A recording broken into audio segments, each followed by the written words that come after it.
What's up, guys? It's time to break down 2025 Bowman Chrome Prospectors Unites and get ready for some names that you've never heard of nor can pronounce.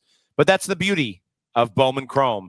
And honestly, and I'm not just because I'm selling it, it is a pretty good crop of potential. So we're going to tell you what teams and breaks have the most potential, what teams are the best value, some of the little hidden things in this set, and more today on the breakdown. If you want to get into Bowman Chrome at Mojobreak.com and save 10%, whether you buy the Giants for Joe Suarez, if you want to buy the A's to chase that kanji, if you want to buy the Mariners for Cal Raleigh's All-American auto, you can use code PROSPECT10 for 10% off at Mojobreak.com. We're going to be breaking 10 case player breaks. We're going to do a PYTs. We've got it all week. So head on over there now. Use that code. Save big. We ship all base and get those big hits. But right out of the gates, we've got two SKUs that we'll be breaking. 2025 Bowman Chrome Baseball Breakers Delight looks like it's right now at $3.99 on major online retailers with the 3 autographs and newly formatted to have 7 additional cards, not just the autos. So similar to if you've broken regular Bowman or Topps Breaker Delight Chrome, it's going to have extra cards, not just 3 autos anymore. So that's a great addition to the Breaker Delight SKU. Very happy for that. And then we have the Hobby, which is $3.39, which will be obviously a lot more base and only 2 autographs. So before we get into the checklist, which SKU do you guys like and why? I would actually say with the inclusion of the 7 extra cards, I'm going Breaker Delight. 3 autos, you're going to get the parallels. Now, I thought like the format that they had before where it was just 3 autos, it was like really go big or go home. Like, I think you need a little bit, like, look, I mean, you don't need all the base, but you definitely need a little bit more content than just 3 autos. So for $3.99, I think the value is in the Breaker Delight SKU. Yeah, and actually you're getting 3 exclusive numbered Chrome Prospect Geometric Refractor cards. So this is something that Topps has been doing. So you're not going to get your daddy's gold. You're not going to get your daddy's red in the base. You're going to get the Geometrics, which was produced specifically for the Breaker Delight SKU. But you can get those all through the all colors, right? All the way down to the Super Refractors in the Geometric, correct? Yeah. And then you get 2 Chrome Prospects, 1 insert, and 1 base card, making the 10 cards there with the 3 autos. So yeah, a little bit something more to be desired. I mean, it's I remember opening Chrome from last year, and it's literally like you feel the box, and you're like, is there even anything in here? Because it's so light, it's just 3 cards, right? Especially when they got away from that snap case. Oh yeah, like last year it was just a pack with three cards in it. Yeah. I'm in agreement with Dan. I think the Breaker Delight, and I think it's the version of Breaker Delight that it's for Chrome. It is the one that I like the most of all of the different variations of. Now, Bowman. do we think we're going back to the snap case? Ooh. Do you think we're going to have a snap case in there with 10 cards, or you think it's going to be just a pack? No, we got to keep costs down. You know what I'm saying? We got to keep costs down over at Fanatics. Yeah, those snap cases add up. They add up. That's yep. So and if you're looking at it from a case perspective, you've got the Hobby, which is 12 box case, so 24 autos, many more cards, and your daddy's reds, your daddy's blues, all that stuff, right? So you can get the non-autographed reds, the non-autographed true, without being geometric. So you're looking at 24 autos in a case of Hobby, and you're looking at 18 in a box of in a case of the 6 box case of Delight, right? 6 box case of Delights. I feel like that is changed over the years. I feel like we were at some Breaker SKUs had 12, some had 10, and I think it looks like they've kind of changed it to most of them across the board are going to be 6. Yeah, I think they've really, they hired somebody out of Harvard that kind of studies the cheapest way to ship product, and 6 box fit in that demographic. And I think it actually makes the case break a little bit more affordable too, in a sense. So it's a win all around. It's also when you're doing solicitations, if it's a 12 box case and you're getting 20 cases, or you're getting 40 cases. Yeah. 40 cases sounds like I'm getting a lot more product. Yeah. But Lot of it. you're actually getting the same amount. Yeah, Yep. get less. I'll also be ripping some megas as well. I like the Bowman megas a lot. Those are always fun and at a really decent value. So that's probably how I will be scratching my Bowman Chrome. And that SKU, you're not guaranteed you're not an auto, but they are for $60. Yeah, no. Historically, they have been solid. There have been some nice autos that have popped out of there more frequently than you would imagine out of that. I remember when we were doing a lot of those, throwing those in on doing breaks on Fanatics Live, and we'd be like, all right, we're doing Bowman Chrome with Delight, whatever, and we're gonna we'll throw in some mega boxes if we hit this price or whatever it is, we're throwing an incentive, and yeah, it was very surprising the amount of times we would get autos out of there. It came out pretty. They were a nice incentive to add, and so that's why I think they're a really nice value. And I'm glad you brought that up because you can get a box right now for $60, Yep. and they've actually included you're not guaranteed one per box, but they have a 1-of-1 rose gold mojo. Mm-hmm. So specific to the mega box, so it gives that mega box a little extra chase. Dan, people have been using Mojo, and we haven't been getting any kind of royalties on that at all. Nope. Yeah. Nope. What are you gonna do? See you in court. I mean, well, you want kidding. You get no product. one quick way of damaging your allocation is the old see you in court lick. Oh, no, But yeah, I mean, two major manufacturers, the two biggest, have used it. I mean, we do not trademark the word mojo. No. That's Mojobreak. Now that's a different story. Yeah, we were. We weren't the first one to use the term when I was trying to figure out a name for the company back in 2010. I was on the blowout forums and people were like, "Good mojo. That's a great mojo. You had a good mojo. You had a good mojo." I'm like, man, this term is really used a lot. Yeah. I thought you got it from box. the old burger chain in San Jose called Mojobreak. There was a Mojo Burger. That might have influenced it. Actually, I got a funny story about Mojobreak. They had one at the airport, and Doug and I were flying somewhere for an industry event, and we had our Mojobreak shirts on. Oh. And they were like they're like the work shirt. ones, They were like the collared work Right. shirts. And we're showing up, and we actually went to Mojo Burger, and the look at us, they're just like, "Oh, corporate's here," I'm all, and they're like looking at us, Secret going like, shoppers. "Like what's going on?" And I'm like, "I just want a burger. No, this is our company. Like Yeah. we're unaffiliated." Yeah, I mean, if I was, more in the moment and we could film it, I'd be like, "Hey, get back on the grill!" Like, what are you doing? Damn, you should have We taken got a advantage. Oh, that's what you call fries? Is that what you call fries? Everyone here fired. We could have literally been like, "Oh, we're going to need 10 burgers. We've got a corporate event that we're here. We're running in San Jose, so on the house." Absolutely. No, we wouldn't do that. But also, I actually don't even think they're around anymore. They are not. on a side note that we don't really promote this very well, but I was thinking about today. I think because Sports Card Radio no longer does podcasts, I think we are the longest standing, currently running sports card podcast in the industry. Wow. And if anybody could fact check me on that, I would love to know if there was somebody that's done a podcast that still is from 2010 or before that is still doing a podcast. Gotta put it on a plaque, put it on behind us. I don't need a plaque, but I just was Current like, wow, longest standing. Yeah. I'll take a plaque. Yeah, I want a plaque. Yeah, wait. I mean, I'm not. You gonna, guys should get a plaque. I'm not. I mean, we've had plaques. Sure. We're in the Beckett Hall of Fame. That's true. That is true. Yep. Well, yeah. We need to know. We were here before Sports Card Nonsense, but now we're on their platform, which Mike and Jesse obviously are way better at their jobs than us. So, we can hope for silver or bronze here. We will. Yeah. Again, it's nice to be on the podium. Just get nice on the podium, but or keep me off the podium and just get me a nice plaque. Yeah. We also like plaques. But back into Bowman Chrome, I mean, what do we think about? And there's some of the big guys right there that we'll get into as we break down some of the teams here. Joe Swar seems to be the early lead as far as going to be the most expensive, going to garner the most attention. Prospect for the Giants, super raw, super young. But what do we think about the Shoeless Joe inclusion? Yeah. As a retrofractor? Obviously, he's not going to have any autographs because I don't think they're going to go ahead and dig up the body and try to get him to sign some autos. So there won't be any autos of Shoeless Joe, but there will be his first Bowman, and it's going to be on the Philadelphia Athletics. What do we think about that? I think for obvious reasons you couldn't do the White Sox. Yeah.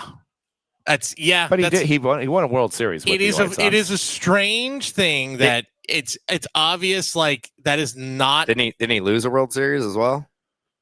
Did they lose that? They lost that World Series. They lost the World Series that they threw. They were right? paid to throw the World Series. Yeah. Yes. Yeah, it's a strange situation where like you have to have him. And here's a look at the card. Great looking card. I think it's really. I love that this is the choice for the Retrofractor. It's very also cool. Crazy, like. But it's also he's on the A's because it's his first team. That photo, Joe Jackson looks like he is 65 years old in that photo. Yeah, he's probably like 13. He's probably like 22. Yeah. Maybe 28, maybe 31. But like ball players back then must have been a rough. It was a rough life. It was a rough go at it. I really thought there was like the whole like people looked older back then thing was just like that can't be real. The more I see stuff like this, I'm like, oh no, I think that's 100% true. Speaking of Shoeless Joe, they made a movie. It was an 8 Men Out. 8 Men Out. Who played Shoeless Joe? Was it John Cusack? John Cusack. Yes. Okay, correct. I think Charlie Sheen might have been in that. Charlie Sheen was in that movie. There's a lot of people in that. I've got it right here. Charlie Sheen was in it. Christopher Lloyd was in it. You got DB Sweeney, David Strathairn. Yeah, there's a lot of heavy hitters in that movie. It's good actors. If I could put you on the fly here, Cody, I want you to bring up that Twitter post that Tops did, and I want you to read it in the best way. Okay, it was intended to be read. Okay, read the announcement. Read it like Andrew Luck would read it. Yeah, I know exactly what you mean. The Andrew Luck. Yeah. So yeah. Okay, So a little backstory here, as Cody's getting this up on the screen for you guys watching this. Tops put out a tweet to announce Shoeless Joe being in the set as a Retrofractor, and the way they said it. Yeah. Oh, look. Okay, let's just read it first, and then we're gonna grade you. Right, here you go. You're gonna. Herekin we beareth glad tidings. The first official baseball card of Joseph Jackson are anon revealed, the son of a humble toiler and firstborn amongst 8 brethren. This youth of 21 years hath but newly inscribed a most historic covenant of $5 and $70 by the month. Some wise scouts whisper he might yet prove the next striker to smite at 400. Seek ye this 1908 styled refractor within the year of our Lord 2025 Bowman Chrome. That was pretty good. That was very, very good. And I didn't know that Shoeless Joe played in the medieval times. So I've been like, is he a Viking? I've been debating this. I'm like, is that how people really talked at the turn of the 20th century? This from Iceland? This is only like 1910, 1920. It's 1908. 1908. Okay, fine. It's the turn of the 20th century. We had Ford had cars, right? Like the automobile. Model T was out there, I believe. The automotive, yes. We were 10 years, 12 years away from the Roaring 20s. Sure. Was this Prohibition right now? It was no. This is Prohibition. This is just we're leaving the Gilded Age. Teddy Roosevelt is president. We're loving the Roosevelt era. We're walking quietly and carrying a big stick. That's what we're doing. Yeah. We were a fully functional society. Sure. Okay. I mean, yeah. Railroads. Railroads. People are going to the World's Fair to see we didn't have iPhones, but I mean, we were doing things. So he was 21 years old yes. in this photo. But the language, no way. The language is weird because I keep being like, is it how people talked? But also I think about like the Simpsons of the 90s, how they actually, if you like, I always think about these screenwriters are like, I loved the way that like they made Mr. Burns say things from like this era, and he would answer the phone ahoy hoy, because that's how people really answered the phone back then. And then I see that 21 years old prospect bats 400 and makes $75 a month. What $75 a month in 1908. I'd have to look up the here, see if I can see it on the fly. I know Conversion we're trying to get clicks over here, but that has to be a lot of money. That has to be thousands of dollars. I'd have to look it up. But what look, we could just say thousands of dollars. But yeah, 21 years old, huh? There you go. Inflation calendar. Oh yeah, this is awesome. 75. $75 is now $2,633.54 a month. A month. Oh, that's underpaid. No, that is underpaid for baseball. Oh yeah, never Big mind. time. Yeah, he. Could you imagine what Shoeless Joe Jackson would get in today's game? Oh, he'd be getting $500 million.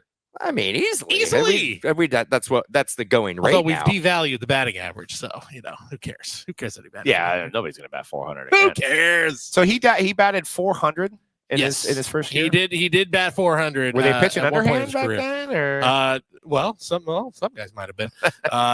Yeah, whenever you hear those stories of like Walter Johnson threw 150 miles per hour, it's like maybe he touched 91. Come on now. Yeah. Don't give me that. He was throwing 72. When you say I'm so like my whole baseball upbringing is like the Ken Burns baseball documentary, which I still love to this day. But seeing George Will in his bow ties and be like, Walter Johnson, he was as fast as a locomotive, they said. It's like, no, he wasn't. Is that where High Motor Guy came into play? Right. Exactly. Yeah, I mean Babe Ruth is a poster child for a guy that could just eat a bunch of hot dogs and have a little bit of a belly and and still dominate the league.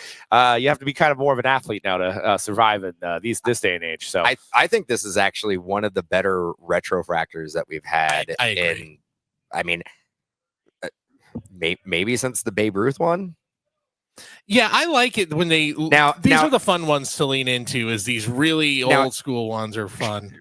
Shoeless Joe Jackson just got reinstated, right? Like, didn't they just like? Yeah, well, that's part of it too. Yes, because he wouldn't if he didn't get reinstated by Major League Baseball, this card wouldn't exist. Not necessarily true, because that was the whole thing with the Pete Rose one. Yeah, we had to Pete Rose. He hadn't been reinstated yet when they released that card. Topps has been great of letting the public decide the controversy, because we've had Pete Rose and we've had Barry Bonds back in there. He hasn't had a Retrofractor, but we've had Barry Bonds back in there, and now we're at Shoeless Joe. It is his first MLB licensed card. 1911, he batted 408, by the way, at 23 it's a great area years code. old. 233 hits that year, and he didn't even lead the league. Jeez. Finished fourth in MVP voting. Who got the MVP? How many hits? Fourth? How many Ty hits? Cobb. Oh, jeez. Now, okay. He batted 408. I'm like, how did he finish fourth in MVP voting? Ty Cobb batted 419. Had 127 RBIs. He had 83 stolen bases. He's just like 3 for 5 every game. Oh two for my 4. God. I am confident that the pitching wasn't great back then. No. Did they use tees? Yeah. Home Run Baker led the league that year in home runs. 11. Who? Home Run Baker. Well, I mean, Is that the dead ball era? Oh, it's his name. It's in his name. I love that his name is Home Run Baker. His career home runs 96. But at the time, that was a lot. Anyway. How about Stolen Base Steve? Stolen Base Steve probably had 7,000 stolen bases. That's not out of the possibility. I mean, I'm assuming Double Home Don. Run Baker. That's not his real name. No, that is not his God-given name. Because I mean, is that like a play on like Pretty Boy Tony, and he's not pretty at all? John Franklin Baker. No, he literally did lead the league in home runs. With 11, 10, 12, 9. 4 straight years. When they had the ball made out of nobody else hit double-digit home runs. Did you just say that he had 9 home runs and he led the league? I mean, that was the era. Dead ball era. There were stadiums that didn't have fences. That'll do it. People just stood at a certain point where they're like, well, I guess this feels like I'm not interfering too much if I stand right here. That'll do it. That'll make it very hard to hit home runs. So they would hit a ball and it would just be like, it just kept rolling. Wasn't the Polo Grounds like 500 feet one way? Yeah. It was 500 feet dead center. Yeah, it was like just no. You're never going to hit a home run. But yeah, they just didn't have fences. How come they don't mention that? They're like, well, Bryce Eldridge would have, hit a home run in 29 other parks except for the Polo Grounds. Right. No. Like, but you could hit one 200 20 feet, and you just be a pole hitter and just hit them all. Yeah, like, the right. all Yeah, day. Barry Bonds would have had like Oh 95 my home God, runs at yeah. the Polo Grounds. Barry Bonds were going nuts. Yeah. Also, Tony Perez has a Retrofractor and a Retrofractor autograph. Yes. So for you Reds fans out there, if you want another reason to get in on the Reds, but let's break down some names that nobody's ever heard of. But we'll hear of soon. But you'll hear him soon, and I think the pack is obviously led. And this is the beauty of Bowman right now. It's Joe Swar from the Giants, and you can see that picture here. And he is known to be the top prospect. It's good to be a Giants fan right now. Joe Swar Gonzalez, number one. Giants also have Bo Davidson, who's a highly touted, and he's in the top 10. So Giants are going to be your most expensive team in Bowman. And call them all up. They need call they them need up. help. Call them up. I want to see all these guys play like tomorrow. Yeah, I can actually speak to experience of watching a lot of these. I've not seen Joe Swar, but Bo is a guy I like. I was telling people last year. What's his name again? Bo Davidson. Bo Davidson. Bo Davidson. Is that a baseball name or is that a baseball name? That is a baseball I mean, name. that's better than a Home Run Jones or whatever that guy's name was. Home run. You're Home right, Run Jones. I mean, call him Home Run Davidson. That might be the way to go. I really like this guy. Had a great second half last year in San Jose. Power potential, can play all over can play all over the outfield. Has just hit at every single level. Yeah, really a big fan of this guy. I'm a little older, not, but he's a junior college find. I'm seeing a lot of guys in these preview photos, and they're holding bats, and it looks like they're swinging. So, is it safe to say this is going to be a Bowman Chrome release that is going to be heavy with the bats? With the bats, yeah. Yes. Heavy with the the potential long ball. Yes. I love it. I know you're a pitching guy. I know you love guys who every year's the year of the pitcher. Get on the bump and you know play once every 5 days. Dominate the game, once every 5 days, once a week. Sure. Don't only have to show up to work once a week. Yeah, that's exactly it. And brings as much value as And then we have some will say some prospectors will say 1A 1B, with Joe Swar Gonzalez, and then Reynel Rodriguez, who's in the Cardinals organization. He is 18. He had 22 doubles and 20 home runs on the season with a base on balls rate about 15% and a K rate under 18%. So a lot of potential for him as a Cardinal. Once again, these guys are still like super young. I mean, it may be 2-3 years before these guys get up. So long prospect haul before they get called up, before they go through the division. And we may not even be talking about these guys 2-3 years from now. But as of right now, these are the ones that are nominated to be in the top 10. Nate George is kind of rounding out the top 5. He's a high school 16th round pick out of high school. So, but shown a lot of flash in low A and high A with a 337, 14 doubles, 9 triples, 5 home runs. So Nate George is another guy that's kind of making these lists and going around. Sorry, I'm reading a lot of this stuff because I am getting up to date on this. And he is in the Orioles organization. Orioles have 3 first Bowman autos, and he's by far the best. So there's also Jordan Sanchez and DJ Layton on the Orioles as well. But three prospects there. The Giants have 1, 2, 3, 4, 6 prospects. Yeah, a lot of guys. 7 actually, if you go with the guy that's already had a first Bowman. And so that's why the Giants are going to be by far the most expensive. I will say Reynel Rodriguez. Yeah, there's an argument to be made. Maybe the best overall prospect catcher.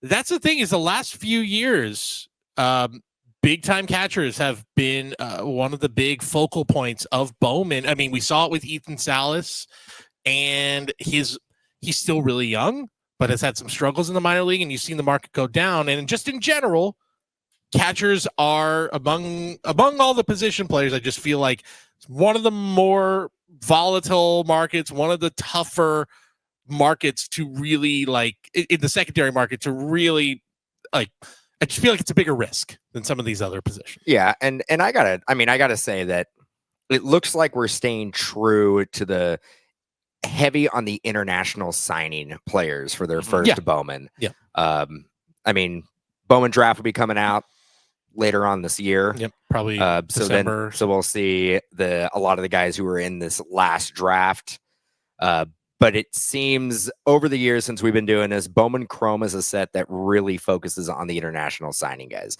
or the guys who may have been drafted later on that have really like shined in the minor leagues. That like a Bo Davidson. Yep. That didn't have an autograph or a first prospect autograph, and now they've been put in the Bowman Chrome. Yep. Well, I mean, with the emergence of some of these guys in the majors that are catchers that are hitting, maybe this will be the year of the catcher coming up. I mean, we had the year of the pitcher with Skeens. I mean, look, it's been a good time. Like you saw, Sam Basayo just got called up. But the flip side of that is now Adley Rushman, a guy who, are we just going to forget about Adley, who was, you look at the prices when he got called up, they were wild compared to where he is right now.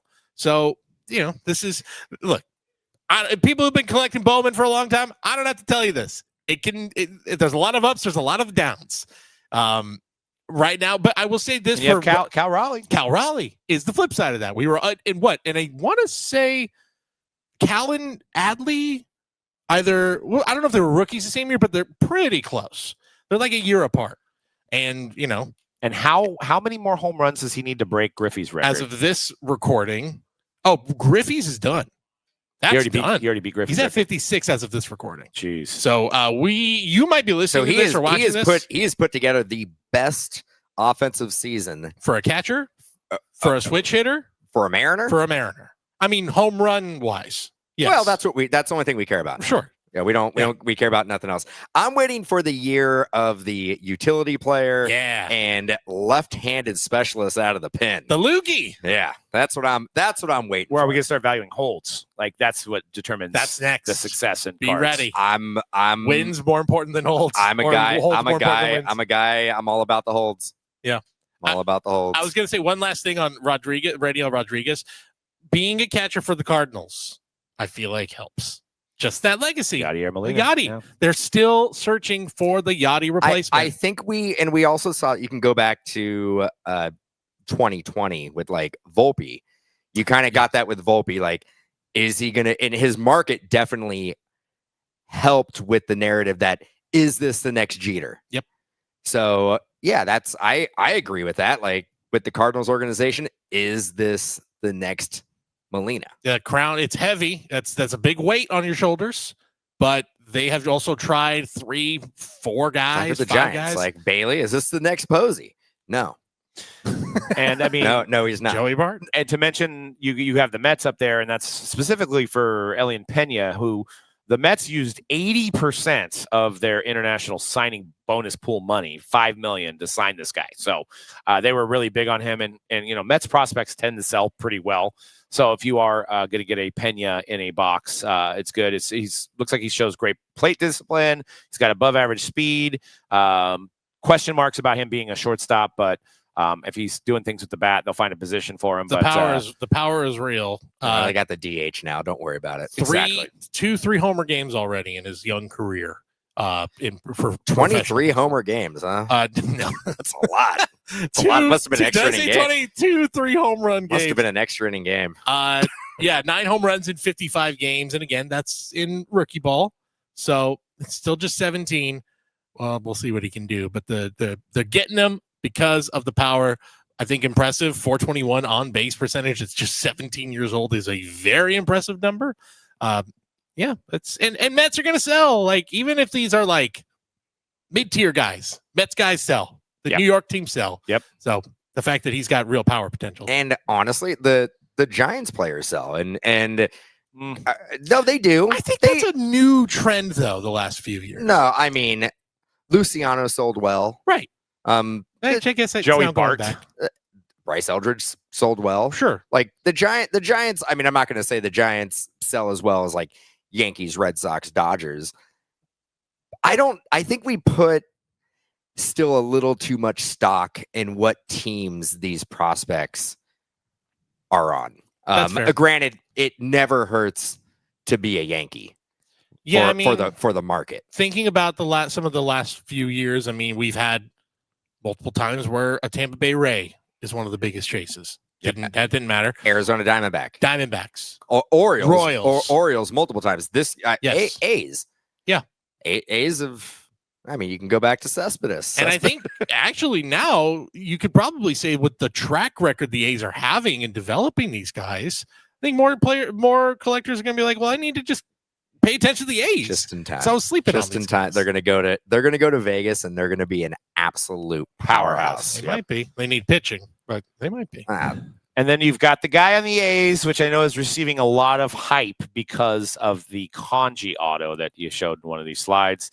And, as you mentioned, heading over to Vegas. So it might be a guy that's, on the potential to be one of the top players on the A's. I thought you had him, so maybe you don't. I'll find it. But, it's a guy that maybe will sell more because of that auto chase.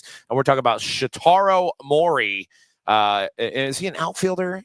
What position does Shotaro play? He is a two-way player. Oh, that's a common thing. That is right, though. So it's Ohtani in the making. Look, this is the thing that collectors are going to hang their hat on and go, oh, here we go. We have a scenario here where a guy went from Japan, didn't go to the NPB. Just says, I'm just going to go and try and make it in the big league straight out of high school. So he's young. He is very young. He is 18. Okay. Straight out of high school from Japan it doesn't happen very often. It's great. He's going to have a lot of hype. I feel it's a little risky. Of course. You really don't know what you're getting. At least with Ohtani, like we saw him do it in Japan. Like we were like it may not translate to Major League Baseball. It may work out. But at least we had some reference with a guy who this young. Who knows? But maybe he can play his whole career. That's the one thing is that when Ohtani came over, what was he like? 25? Yeah, 26. Mm-hmm. Can you imagine? Oh, Ohtani was what 20? Because he came early, so he was like 24 or something like that. Okay, it was like a prospect. I was in the ballpark. Like a prospect being called up to the big leagues, basically. He wasn't like 35. He was like 20. He was like 20. He was relatively young, but can you imagine a guy coming to the league doing what he's doing and he's like 19, 20 years old? Right. Crazy. Right. And then you have a brother of a recognized, some of you guys remember Ethan Salas, who is in the Padres organization as a catcher. I don't know. Is he still in the Padres organization? He is. Okay. I know. They haven't traded him yet. Yeah. It's been a lot of rumors. Who was it? There was somebody did ask for him. There was a proposed trade where it just sounded insane. It was like, one of the top 10 players in all of baseball, and the Padres were like, what do you want for him? And that organization's like, Ethan Salas and Leo DeVries, both of them. Jeez. And they said, okay, that's fine. We'll pass. So Andrew Salas is in the Marlins organization. So giving some chase to the Marlins this year in Bowman Chrome. Marlins only have him as a first Bowman. They do have Kevin DeFrank and Matthew Etzel as other prospects in the set, as well as Connor Norby on a rookie auto there. So, if you believe in the Salas lineage, is he a catcher as well? Do we know? He is not a catcher. Okay, I didn't think so. But he's 6'2", very thin, they're saying. He's listed on Baseball Reference up the middle, center field, shortstop, second baseman. So he's going to fit in one of those spots up the middle. But yeah, another one, very young.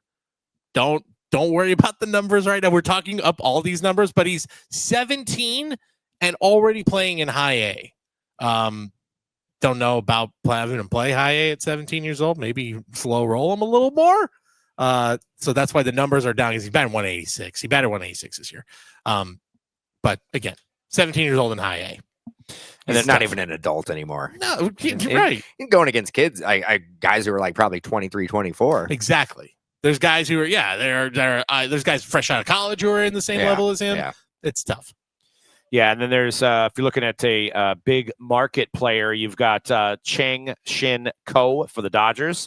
I guess the guy batted 367 in 53 games. So a lot of hype on him. I don't think he's got a ton of power, but it looks like is he a two-way player too? I don't know too much about him, to be honest.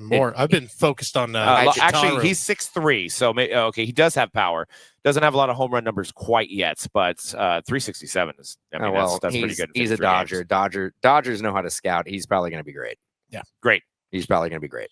And then, if you want to look for a team that I think will be underpriced based on what they're going to get, and you're not going to get one of the big names, but if you look at the Padres, they have 5 guys on the roster there. They have Henry Baez is kind of like leading the list, which I believe, is he an Athletic now?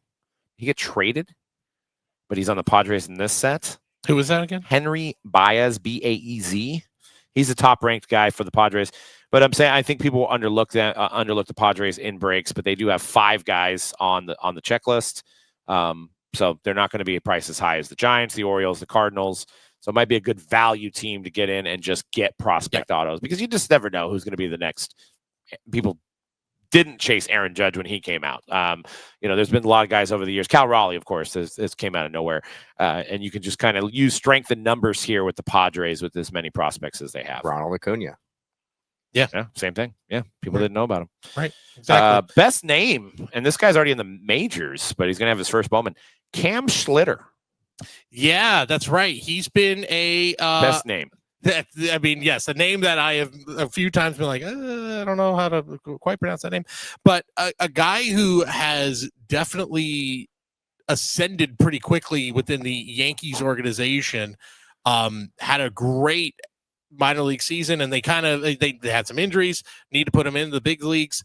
I don't think he was like a super, I mean, again, guys who are super in tune with the minor leagues and stuff, correct me if I'm wrong, but don't think he was a super highly touted prospect, was a 7th rounder in 2022, but has had a really nice regular season for them, filling in 3.41 ERA for them in 12 starts. And he's going to be probably making some postseason starts for the New York Yankees and will be part of that rotation next year. So yeah, a nice addition. It's his first Bowman, right? In this one? Yep. First Bowman. That will be a definite chase among pitchers. That will be a big chase for sure. I could just see the headline now if he loses a game. Cam Schlitter put the Yankees in the. Yeah. It writes the New York Post back page writes itself there. And just imagine all the Twitter comments. Also, a guy that does not have an auto but has his first Bowman, David Ortiz Jr., which I believe did have an auto already. He did have an auto already. But no first Bowman card. Right. So for the Rangers, who already have a Lorky Rodriguez, who is a top 10, you also have base cards and all the way down to Superfractor non-autos of David Ortiz Jr. So based on name alone there. White Sox have no prospects, which is surprising. And they don't get Joe Jackson. Yeah. They don't get Shoeless Joe. They have Hagen Smith and Drew Thorpe and Edgar Cuero. Actually, I'm sorry, just Drew Thorpe and Edward Cuero rookie autos. Yeah. And then it looks like Hagen Smith's got a card, non-first auto. So. All the White Sox prospects are close to being up at this point. That's, so on the field, good news for them. There's help on the way finally. But just how do you not have an international signing that made it a bad Bowman news? Chrome, I guess. Yeah, they don't have anybody. Yep. Worst record in the AL? I believe that is how they will finish. Because I think, but a whole lot better than last season. A whole lot better than Colorado. Actually, if you look at their second half stats, they have actually had some of the best hitters of the second half. Colson Montgomery's been great, who was a big Bowman chase a few years ago. Yeah. Colson Montgomery looks like the real deal. So, but yeah, they're going to finish the year with 100 losses, but at least there's some hope. Kyle Teal, who they got in the Garrett Crochet trade, who was the big prospect, also has looked really good. So yeah, they got some dudes coming together. Yeah. Finally. Yep. And there's your nosebleed chases in Bowman as well. You have GPK autographs of Aaron Judge, Ellie De La Cruz, Derek Jeter, Dylan Cruz, JJ Weatherholt, Juan Soto, Ken Griffey Jr., Nick Kurtz, Paul Skeens, Shohei Ohtani has Bowman GPK. So huge GPK autograph checklist. Yeah, I was going to say, I'm like, I feel like there's a lot of those compared to like previous releases. Sammy Sosa, no Barry Bonds, but beyond the prospects, this is actually a pretty stout list of auto chases that are non-prospect in here too. So that's why I think that this is, and there's one of the Paul Skeens, which is, and they write, and you can see here on the some of these, I don't know if they're all like that, the number to 10s, but I believe it's them writing in their names there at the bottom. You can see, the Gunnar Henderson.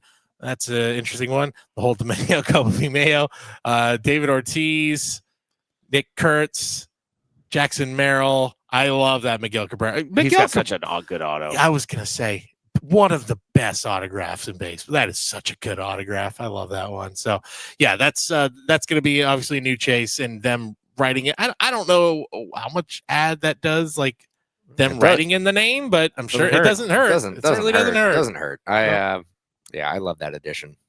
And you have prime chrome signatures of, Leo Vries, Paul Skeens, Mike Trout, Shohei Ohtani's got multiple different autographs in here as well. Is DeVries on the A's in this one?